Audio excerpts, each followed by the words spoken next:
Oke kawan, ini kita kedapatan Scoopy 2018. Kondisi datang ke bengkel kita sudah terbuka gini. Ini sudah ditangani oleh mekanik ahli sebelumnya. Jadi datang ke bengkel kita dalam kondisi kayak gini, dan ini harus kita kupas tuntas. Honda ya teman-teman. Bengkel kawan itu dia setelah bongkar, dia sudah mendapatkan ECM-nya ini mati karena dia sudah mencoba dengan merabing dari motor yang normal. ECM ini diletakkan ke motor Scoopy yang normal. Motor Scoopy yang sehat itu tidak hidup dengan menggunakan ECM motor Scoopy yang rusak ini.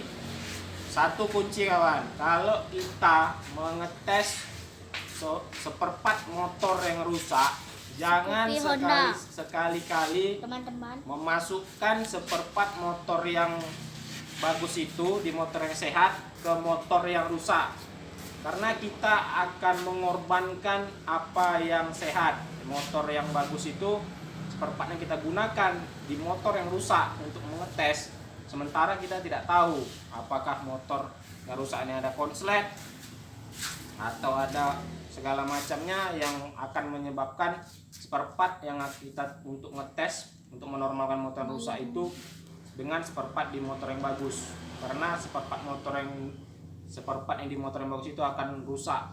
Jadi cara mengetesnya, seperempat yang rusak ini kita letakkan di motor yang normal. Apabila motor yang normal itu tidak hidup dengan normal, positif, seperempat ini mengalami kerusakan. Apabila kita ragu, jangan pernah sekali-sekali seperempat yang bagus di motor yang bagus dimasukkan ke motor yang rusak. Itu sesuatu kerjaan yang konyol. Oke kawan, kita lanjutkan. Ini sudah ditemui oleh kawan bengkel kita, ECU-nya mati. Cuman dia ragu memastikan untuk memasang ECU baru karena efeknya jebol. Kita dari yang termudah kawan. Pertama, kalau yang namanya jebol itu pasti ada efek konslet, terbakar atau salah penanganan. Yang paling mudah dulu kita, jangan langsung yang rumit dibongkar semua. Kita cek box spring. Kita cek box spring ini kawan. Di box spring ini ada spring 25 ampere. Spring 25 ampere. Oke, kita jelaskan dulu. Spring 25, selebihnya itu spring 5 10 10 5 untuk ESP Scoopy 2018. Yang paling penting, apabila ada salah satu spring di sini mengalami putus-putus, itu sudah pasti ada yang konslet. Harus kita cari kabel yang konslet. Kita bisa melihat dekat box tutupnya. Di situ ada penjelasan apakah spring untuk ke ECU, ke full pump, ke injektor, ke headlight depan, lampu depan. Maaf, tadi terputus. Kameranya ada masalah nih, kameramennya. Kita lanjutkan di screen tadi kawan. Apabila screen yang 10 yang menunjukkan ke lampu, ke full pump, screen sekunder, ke ECM, itu cek jalur itu kawan. Apabila itu yang putus-putus, cek jalur kabel di mana screen itu putus. Apalagi di 25 ampere ini screen utama pengecasan di sini. Ini jalur pengecasan kawan. Yang paling sering faktor utama membuat ECU jebol ini jalur pengecasan. Yang screen 25 ampere. Itu jalur pengecasan itu di sini kawan. Di kabel ini. Ini bagian pengecasan. Dan untuk starter, jika starter macet, pastikan soket di sini bersih, aman dan tidak terbakar. Jadi arus tidak terhambat. Apabila starter macet, baterai bagus, Starter tidak bisa cek di sini kawan. Sini pasti ini ada terbakar ini, harusnya tidak bagus. Dan apabila screen 25 itu menghadapi masalah, pastikan jalur daerah ini kawan, pengisian. Dan apabila ini udah konslet, pasti putus pengisiannya. Screen 25. Udah kawan. Jadi Scoopy ini satu biji pun tidak ada screen putus. Jadi kita tidak perlu mengurut kabel. Kabel tidak perlu kita urut karena tidak ada faktor-faktor untuk jalur kabel bodi menjebolkan ecu. Karena kalau melalui screen ini pasti screen dahulu yang putus. Kecuali kita bandal dari 10 kita buat ke 15 putus juga, buat 20 buat 25, kita buat semua 25, akhirnya screen tahan, screen tidak putus, ecu yang jebol kawan. Jadi untuk area screen pengecekan apakah kerusakan yang menjebolkan ecu ini aman kawan ya. Untuk kabel-kabel yang melalui screen aman karena screen tidak ada menunjukkan ciri-ciri ada yang bermasalah karena tidak ada yang putus sebelum kerusakan ECM ini kawan. Oke, kita lanjutkan. Setelah itu ada dua faktor yang membuat ECM jebol. Yang pertama itu sensor CKP. Itu adanya di spool magnet. Dia adalah salah satu faktor terkuat terhadap dampak jebolnya ECM. Karena dia tidak melewati screen kawan. Jadi apabila dia mengalami konslet, dia akan langsung aja menghajar ECM. Yang kedua, coil. Coil ini tidak ada melalui screen. Jadi apabila ada masalah di coil, ini akan langsung menghantam ECM. Untuk dua faktor ini kita pastikan apakah dua faktor ini bermasalah. Apakah memang ECM ini udah umurnya mati? Apakah dua alat ini antara coil dan CKP ini yang membuat ECU mati? Kita harus pastikan kawan agar kita memasang ECM yang baru, aman dan tidak akan membuang dana kita. Jangan membuat dua kali ECU jebol. Pertama kita cek untuk CKP-nya aja dulu kawan. Kita pastikan bahwasannya CKP ini aman. Untuk pertamanya kita buka dulu nih. Kita buka soket CKP-nya. Kita langsung cek ke CKP-nya. Untuk pengetahuan, CKP ini warna hijau di soket CKP ini jalur massa kawan, massa untuk CKP. Untuk coklat itu arus 12 volt dari aki, 12 volt aki. Untuk biru leres kuning ini pulser ini kawan, dia sinyalnya itu berupa sinyal kotak. Dia berupa sinyal kotak. Satu kali putaran magnet, dia hitungannya 6-1. Jadi satu kali putaran keliling magnet itu dia melonjakkan 5 kali gelombangnya dia. Karena dia 6-1. Jadi satu kali putaran dia 5 kali gelombang lonjakan tek tek tek tek tek. Itulah yang mengasih sinyal kepada injektor dan coil. Selanjutnya ini dia yang sangat berperan penting. Sensor hole ada 3. Ada yang putih leres hitam, putih leres biru, dan putih leres merah. Jalur ini setelah di starter dia apa bang? Tadi kah? Nggak bisa bang. Barang udah masuk semua bang. Oke kawannya, kita lanjut ya. Ini sensor CKP ini, di CKP ini setelah kita untuk arus positifnya kawan, kalau arus massa udah jelas arus massa.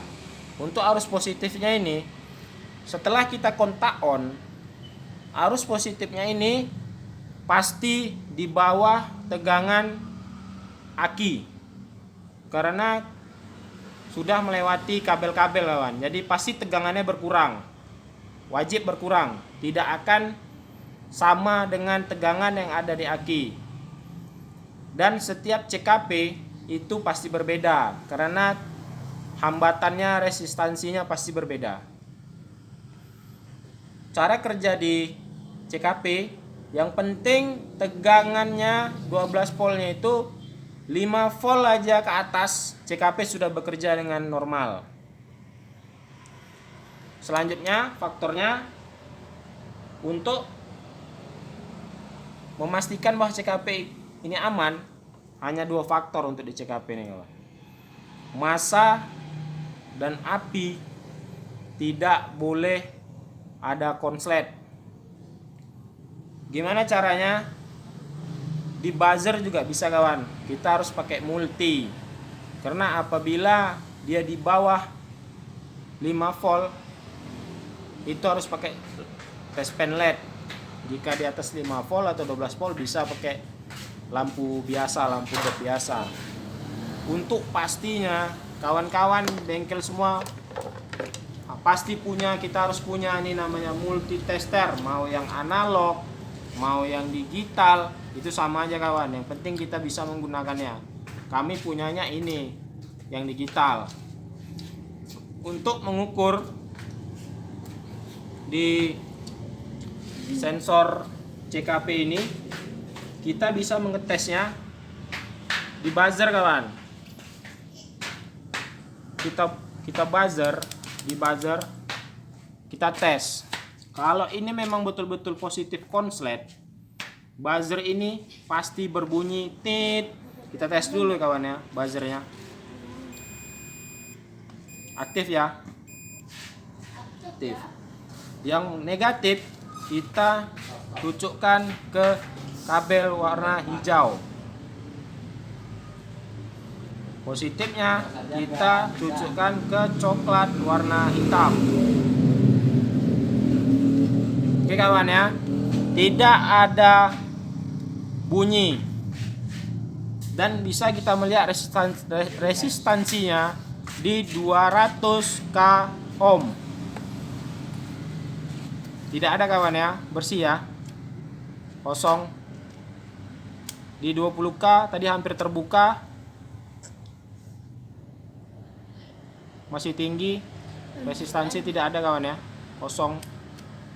Tadi di 20 k hampir terbuka tapi langsung nutup. Di 200 juga kosong.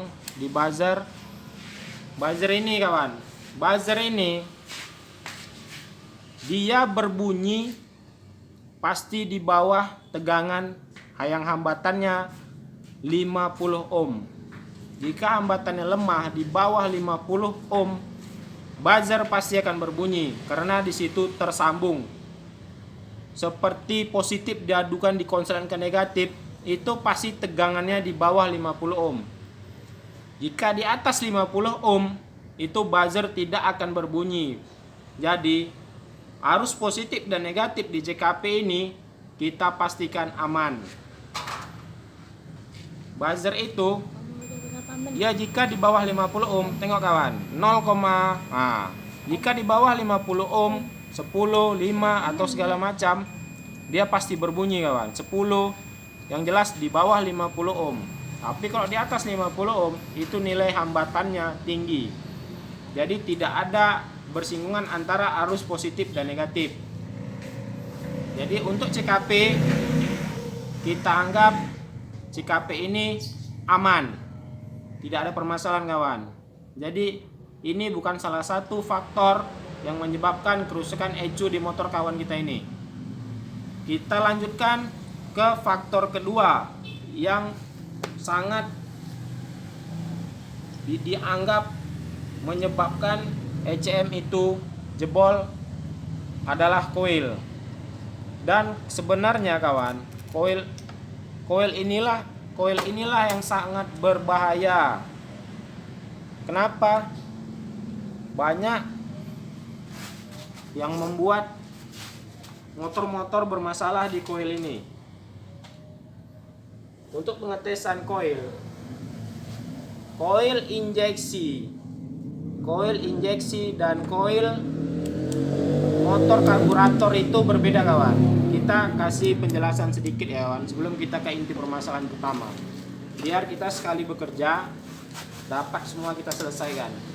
Ini hangat kawan, ECM ini hangat. Sementara tadi soket ECU kita lepas, soket CKP kita lepas, tapi dia mengalami hangat. Nah, yang selanjutnya kita di koil kawan. Koil injeksi dan koil karburator ini berbeda.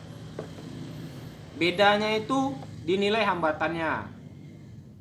Syaratnya kalau nilai hambatan di koil injeksi ini dia di atas 2. Di atas 2 kawan. Di atas 2000 apa gitu. Kalau karburator dia nilainya 1. Nilainya 1 ohm ke bawah nilainya kalau untuk karburator. Kalau injeksi ini dia 2 ohm ke atas, itu syaratnya. Kenapa koil injeksi harus 2 ohm ke atas, Bang, katanya? Ini koil injeksi ini kalau dibuat di bawah nilai 2 ohm, bahkan apabila di bawah nilai 1 ohm, dia berbahaya kawan. Dia bisa membuat ECU ini menjadi panas. ECU ini panas dan lama-lama terbakar. Matikan ini. Jangan matikan. Oke, kita lanjut kawan ya. Tadi sampai di koil karburator. Kenapa koil ini tidak bisa dipakai? Koil karburator tidak bisa dipakai injeksi. Karena koil karburator itu nilai hambatannya rendah kawan. Nilai hambatannya itu di bawah 1 ohm. Jika koil karburator digunakan ke motor injeksi, jangan sekali-sekali dicoba kawan. Itu berbahaya. Itu bisa, cuman mengakibatkan ECU jebol. Karena nilai hambatan yang di bawah 1 ohm membuat ECU panas kawan. Karena hambatan rendah itu di injeksi ini banyak arusnya kawan. Semua menggunakan apinya itu standby, harus 12 voltnya. Jadi dengan hambatan yang rendah itu bisa mengakibatkan lebih cepat kebocoran. Jadi jika di bawah 1 ohm untuk koil diinjeksi itu sangat berbahaya. Pertama, ECU-nya itu hangat, awalnya hangat, lama-lama jebol. Jadi dia nilai resistansinya harus di atas 2 ohm. Bahkan apabila ada yang 3 ohm, itu sangat bagus kawan. Saya pernah menemukan itu nilai resistansi 3 ohm itu di motor Vario 125. Itu apabila motor-motor injeksi seperti Beat atau apa, Yamaha pun sekalipun bisa menggunakan, oh maaf kawan, tapi kalau untuk kuil Yamaha itu kuat. Kuil Yamaha saya perhatikan kuat. Kuil keluaran untuk Yamaha itu kuat kawan, karena nilai resistansinya itu di atas 3,2, 3,3, bahkan ada yang 3,4 itu untuk kuil Yamaha itu. Kuil Yamaha saya akui kawan, kalau untuk kuil Yamaha itu tahan. Cuman untuk saran, untuk masukan untuk kawan-kawan untuk Beat, apabila terdapat kuilnya yang rusak seperti Beat ESP segala macam, gunakan aja kuil KZR kawan, Vario 125. Itu nilai resistansinya biasanya 3,2, itu hampir mengimbangi kuil Yamaha. Jadi itu kuilnya baik. Kalau untuk FI kawan, untuk injeksi, semua kuilnya bisa kita pakai kemana-mana. Yang penting kuilnya kuil injeksi, karena kuil ini membedakannya hanya hambatan. Hambatan kuil injeksi di atas 2, hambatan kuil karburator itu 1, di bawah 1. kuil injeksi bisa digunakan di karburator, tapi catatan jangan pernah mencoba kuil karburator digunakan di motor injeksi. Itu fatal akibatnya kawan. Oke, kita ke intinya. Ini kuil motor yang rusak kawan, Scoopy. Kita cek apakah kuil ini bermasalah atau tidak kawan. Yang pertama, kita cek primernya kawan. Primer kuil ini berapa tegangan hambatannya, berapa ohm yang ada di sini. Jika ini di bawah 1 ohm, kita pastikan kuil ini berbahaya untuk ECM kawan. Dan bisa kita pastikan bahwa kuil ini yang membuat ECM jebol. Oke, langsung kawan ya. Kita buat dulu nilainya di 200k kawan, 200 ohm. Yang negatif kita letakkan di kutub negatif kawan. Yang positif kita letakkan di kutub positif.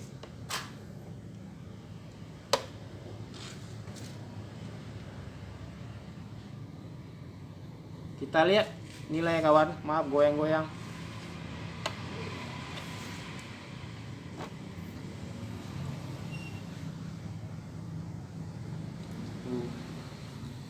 Nilainya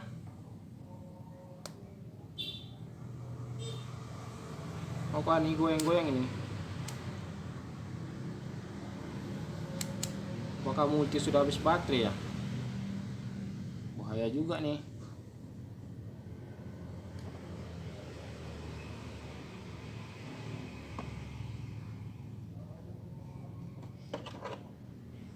Aduh. Coba kita balik kawan, coba kita balikkan. Dia dapat 2. Kalau lihat dari angkanya ini normal, tapi dia masih tidak beraturan.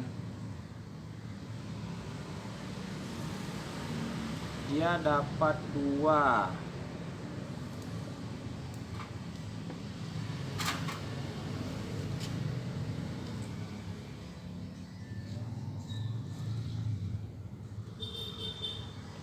Aduh, coba kita cek dulu. Coba di kita, oke kawan, kita lanjut. Tadi kabel ini bermasalah nih karena nggak disolder. Coba kita tes lagi kawan ya, berapa nilai hambatan di koil injeksi di Scoopy yang bermasalah ini kawan. Coba kita lihat. Nah gitu, nah kelihatan kan, itu tegangannya di 3,2 ohm. Bahwasannya berarti koil ini memenuhi syarat untuk di motor injeksi kawan, karena di atas 2 ohm. Jadi untuk primer di koil ini kita putuskan aman kawan ya, kita putuskan aman. Selanjutnya kita mengukur nilai sekundernya kawan. Nilai sekundernya kita ngukurnya di 20k ohm. 20k ohm.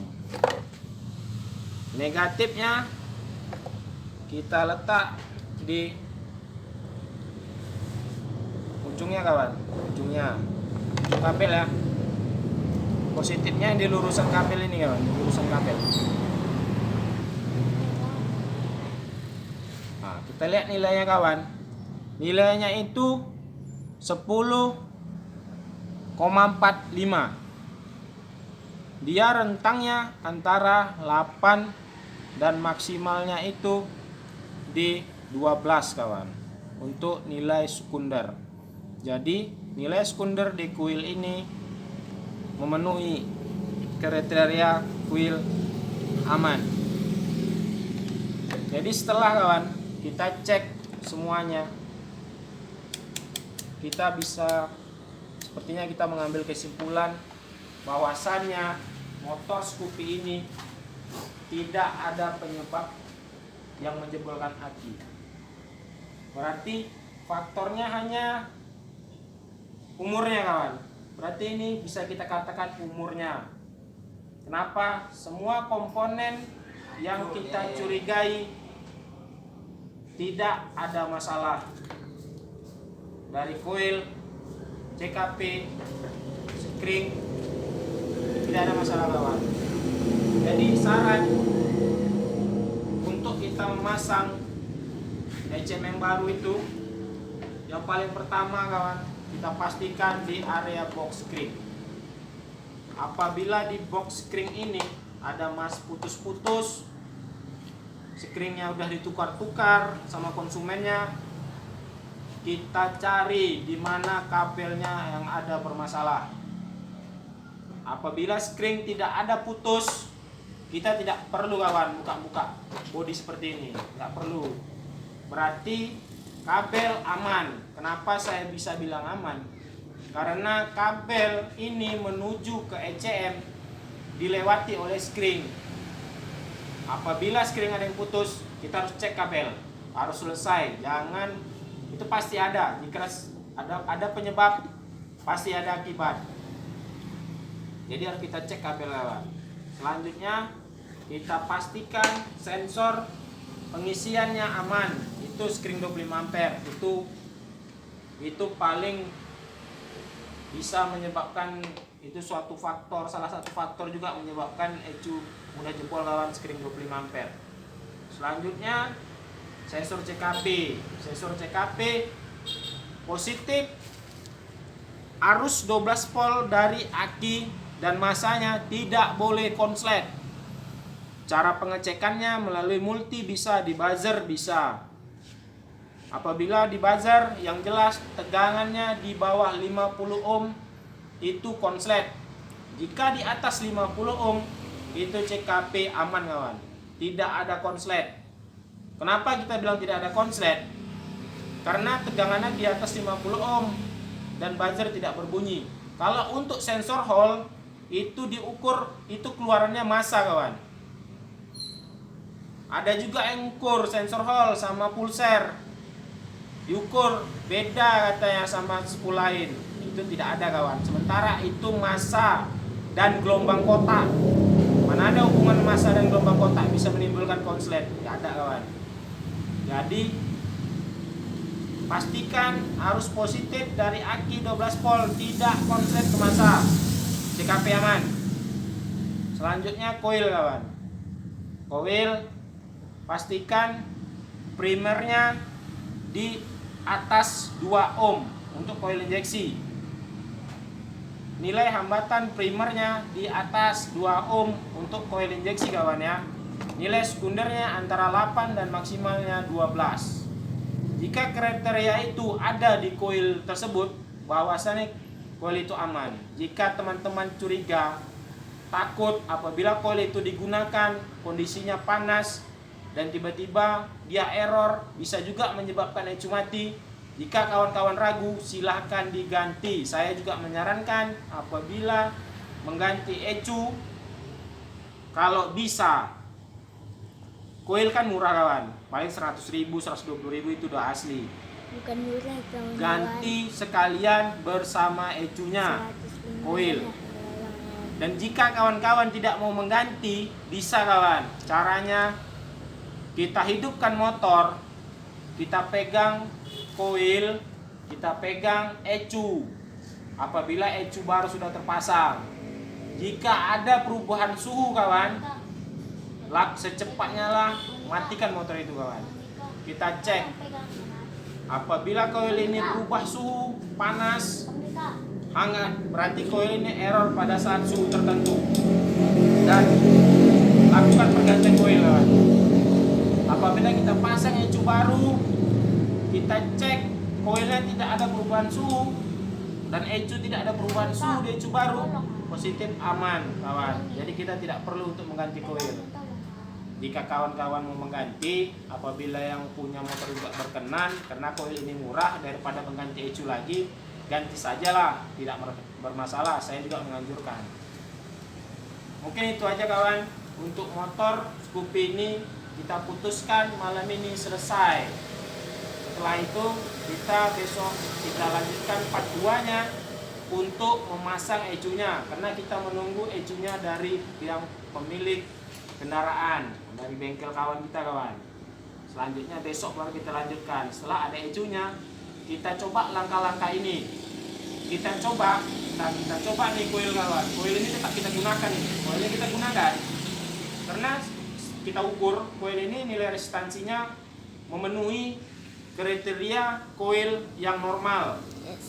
Dan tidak menutup kemungkinan apabila koil ini sudah mencapai suhu tertentu atau perjalanan berapa kilometer untuk kendaraan ini, dia akan berubah atau ada error karena waktu pemakaian. Nanti kita cek kawan, setelah ecu baru terpasang kita akan kita sentuh ECN dan koilnya. Apabila ada perubahan suhu, kita akan langsung matikan mesin kawan. Berarti di antara koil berarti ada bermasalah. Oke kawan, terima kasih. Mungkin itu aja yang dapat kami bagikan. Kita semua masih belajar dan kita terus belajar. Yang lebih master dari kami boleh memberi saran. Yang ingin bertanya sama kami silahkan, kami akan menjawab dengan kemampuan yang ada di kami. Dan kami tidak akan pernah mengada-ngada, kami tidak pernah eksperimen yang mengada-ngada.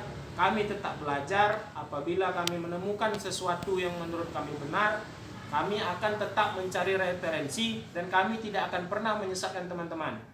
Oke teman-teman, terima kasih. Salam dari kami, Jumai Riau, mekanik pemula. Terima kasih kawan, selamat malam.